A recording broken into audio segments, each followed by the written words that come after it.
برادری در راه پرسید که تکلیف مرا روشن کن، من همسر دارم، 4 تا فرزند دارم. روزی همسرم از من پرسید که من ترکیه میروم. خب تماشا. گفتم نه ترکیه چرا میروی؟ برای چی میروی؟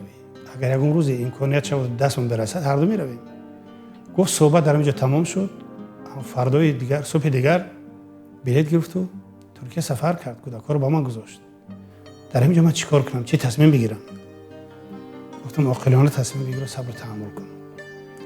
یعنی این خواهرش فکر کرد که آزادی مطلق است، اما خیرت ازلی مادرانه استفاده نبرد، عقل سالم استفاده نبرد، ترک رسالت کرد، ترک مسئولیت کرد.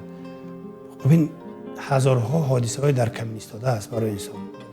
نامعلوم است که 1 ساعت پس چی می شود، 5 دقیقه پس چی می شود. این کودک‌ها را به سرپناه گذاشتن.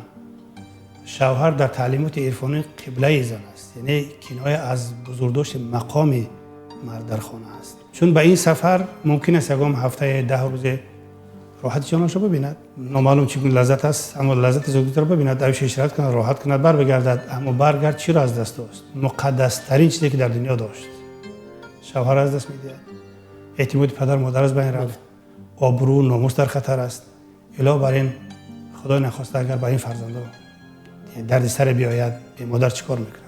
اونم مادر سالمی که گویا اینکه آزادی مطلق است و سفر کرد. این عقل رو در پشت احساسات گذاشتن و دین رو در پشت خرافات گذاشتن است. عامل اساسی پشتکار اولیاء است.